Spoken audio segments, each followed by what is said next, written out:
Well, in this video, I'm going exploring again, but this time it's going to be around the Daylesford, Trentham area. And I'll be going through Guildford. And something I didn't show you guys when I was here the other day is the fox fence.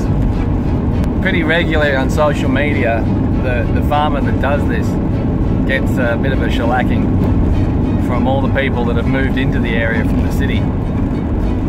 Castlemaine's now become the area around Castlemaine's very much become sort of a commuter town because the rail link to Melbourne is so good. But that, that causes a little bit of friction between, the people who have been here for, well, in some cases, 4 or 5 generations, and the other people have been here for, well, 5 minutes. We've arrived at Just Morgan's. Now, it wasn't a warm day in Bendigo, but I suspect it's going to be a lot colder once I open that door here. Yep. Now, I'm not a big fan of the intensively produced pork that these guys use, but I'm a big fan of what they do with it.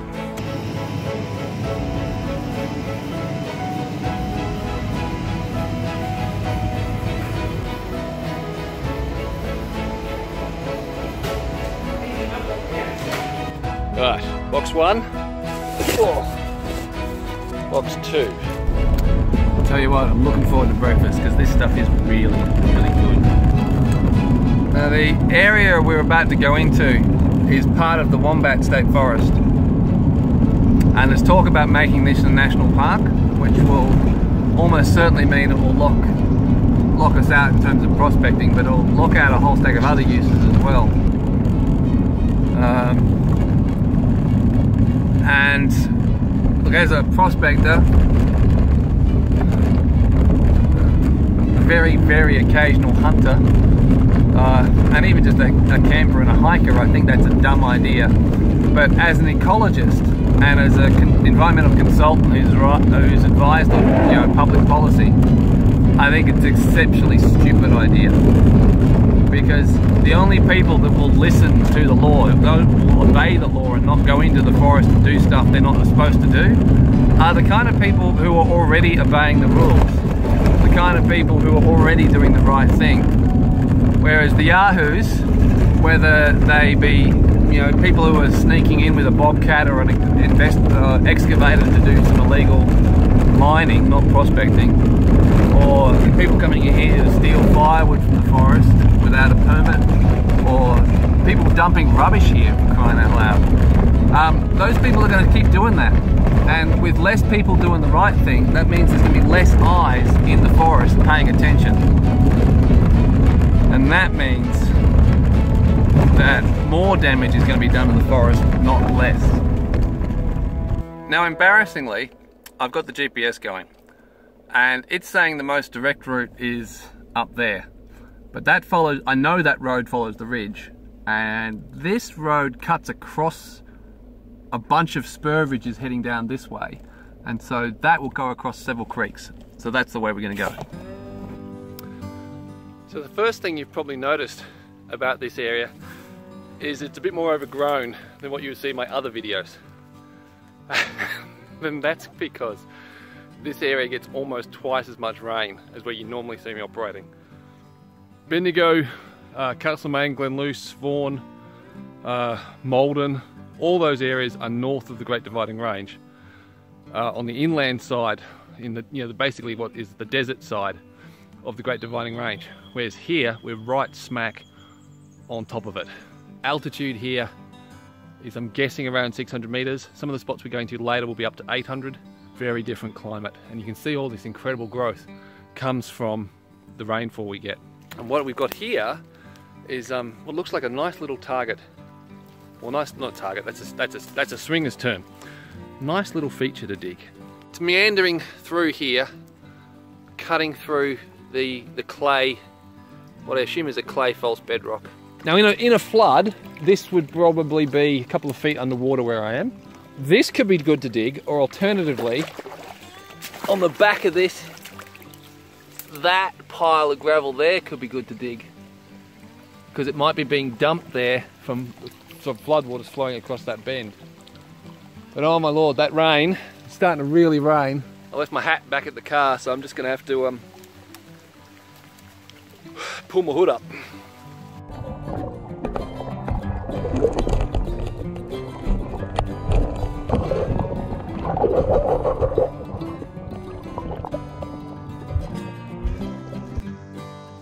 Very, very blonde. Everything's as light as a feather. I wouldn't rule this creek out, but if I was going to check it further, I would go further upstream and find another crossing point, because finding my way through this scrub when there's all this, well, there's not even a sign of bedrock, yeah, I don't think that's a good idea. If there'd been some float gold, different story, but I'm not even getting heavies here. If there's any geologists watching this, this is about 10 meters up from the river crossing, or the creek crossing, where I just was. So that looks like some sort of sand or siltstone to me. I can't see any quartz through it. Not that that means anything, because if there's gold in the creek here, it hasn't come from here, it's come from, you know, upstream a ways.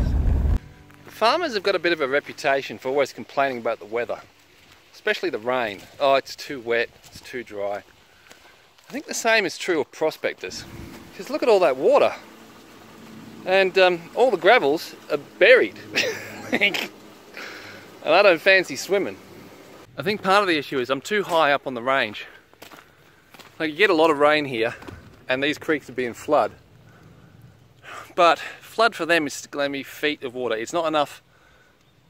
There's not enough energy in the water to clear out and sweep a path and keep the creek clear.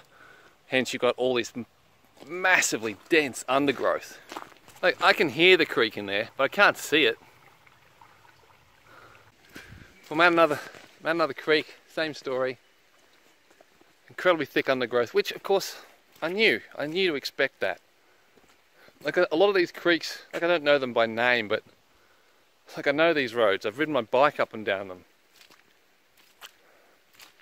You know, fished in them, like, for, you know, little minnows and crayfish. Very tasty crayfish. But I've never looked at this landscape with an eye for prospecting. So it's all kind of different, even though it's familiar. And I think I'm going around this backwards.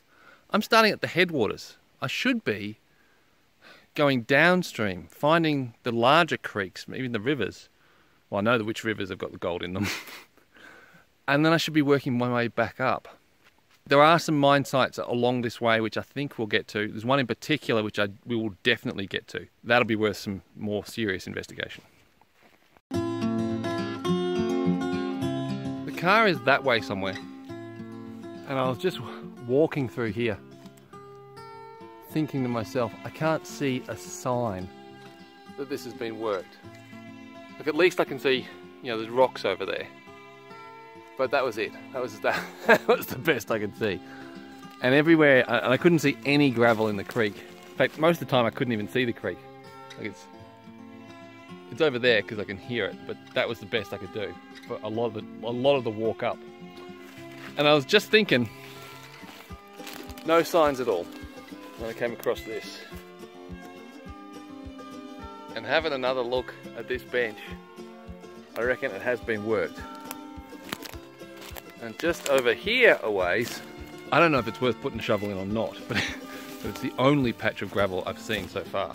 So, actually I might go I'm going to walk up another 50 meters. If I see something better, I'll do it. Otherwise I'm going to come back here and dig this and then head back to the car. I'm not sure if this is a better spot, but it's certainly easier to work. Just on from where I was before, which is about 50 meters down there, there's a big shaft just where that log there, it was the trees fallen over. Big shafts on the other side of that, and there's a series of other shafts on that bench there. But here it's really opened up. Now the ground I'm walking on is quite solid. It's not a silty, seeping mess. Is that gravel? Nope. I can see there's the occasional rock, but I wouldn't see anything that looks like gravels until we get up here. But I'm still not sure this is, like, it's a clear space to dig, because there's no dirt. I can see stones and stuff in there. but I'm not seeing an area that would be good in flood to deposit gold. Which makes it a bit frustrating. It's like, what do you dig? Do I dig behind a tussock maybe? Or do I dig behind a tree? Because in flood the water's going to be tearing past there. Or do I just cut a channel straight across the creek flow? Because like here's some quartz. Looks like a bit of sandstone material with quartz hanging off the edge of it. And this digging you're seeing here, I'm pretty sure that's not prospectors. There's pigs in the area, and that's what I reckon they are. I know this country from walking it quite a lot. And this area where we are, we're on top of the Great Dividing Range. Relatively speaking, it's flat. Everything's high. And so you get a lot of these swampy areas where there's a lot of water, but there's not a huge amount of flow. Yet I know they found gold in some of them. But they're, like the way the old timers did it, they would have just dug, stripped everything back, and they didn't care about the mess they made. They were just after the gold. We can't do that. One is it's too much work, and two is it leaves such a god-awful mess. So I've got to be a bit more strategic. Alright, I'm just scraping along the top, hoping that the clay that's underfoot is working as a false bedrock.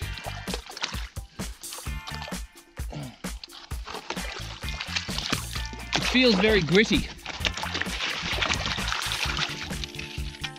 So it's not really a pure clay, and it's breaking up well. There's a piece of heavily mineralized, coagulated something.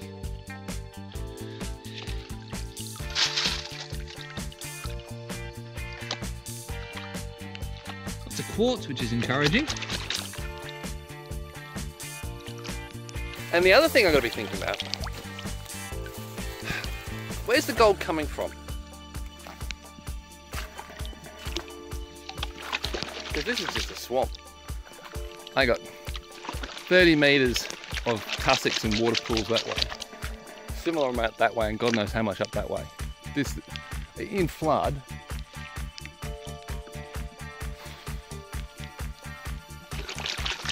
it would take an incredible flood to get gold to move through here. Because there's just so much to trap it on. And nothing obvious, nowhere obvious to really concentrate it. This is not just a quick, let's get a pan and see if there's any gold here mission. This is going to require a lot more work to understand.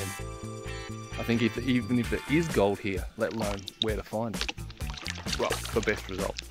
I'm going to go back to that area where I saw gravel. I'm going to dig there. I'm going to dig there on the assumption that I'm not going to have to dig through several feet of silt to get to gravel, and we'll see what we see. Yep. There is a garnet. Out of the whole pan, we got one thing that we could deem a heavy. Alright, well we tried scooping up the top, and it turns out that there's actually, it's quite gritty. Well, let's go for depth. See what we get. Oh, clay is what we get. Okay, there's a black, looks like we've got two layers. There's a black silty stuff, and then this yellow clay underneath. Oh, clay is not fun. Yeah, and this orange stuff, oh, there's a little bit of grit in it. It's pretty smooth. I think we might just set that aside. Like, I know this is a gold area. I know there was gold here. Whether there is gold here or not, I know there was gold here. Question is there gold here now? And also, where would that gold come from? Because I think the reason I've been so successful in finding gold in the whipstick is because gold is constantly entering the creek. You know, the landscape there is so degraded, the water level is so low, there's not really the chance for the vegetation to grow and solidify the soil. So every time there's a major event, there's erosion, it releases more gold. Whereas here, it's not the case. So you can see how thick the vegetation is. There's no deep erosion to get down to, you know, historical gold-bearing layers that the old timers might have missed. But having said all that, I'm kind of thinking out of my hat. I think we're at the point where we just need to stick a shovel in the ground and see what's there, and maybe not even look for gold. Let's just maybe look for gems or heavies, magnetite, hematite. See what we can find, and then maybe another time when I'm not losing the light, maybe head further upstream and see if I can find some sort of reef. Not here, or at least there could be here, but I don't know about it. But there's other places like this where I know where the hard rock mines were. Yeah, I think we've got to come back here and go further upstream if we're going to try our luck. Well, I think I probably should have called it quits 5 minutes ago, because the rain's really starting to come down now. So one of the things that sort of guides my prospecting decisions is that I'm willing to do the areas that others aren't, because they're too much hard work. The theory being that I'll get better gold that way because I'll be targeting areas that other people wouldn't bother with. Now I'm not sure if that's a good strategy or not, because the reason that people don't bother with them is because they're hard work for the... Where's the car? Is it? Yeah, they're hard work. And I think working up here would be really hard work because, well, there doesn't seem to be many of the traditional pointers. You might have to really dig deep sample holes to check. And then maybe those holes that I saw back there, maybe this wasn't a gold area. Maybe they were just sample holes dug by the old timers. And the reason there's not extensive signs of workings here is because they didn't do extensive signs of working here. But that doesn't mean there's not gold here, because the concentration of gold that maybe they were interested in was maybe more than the concentration of gold that would make us, you know, jumping for joy. Tricky. But anyway, all this cerebral exercise is part of the fun. But I'm getting really wet. I'm gonna stick my phone in my pocket before it gets too wet, and I'll catch you guys later. Oh, there's the car. Good.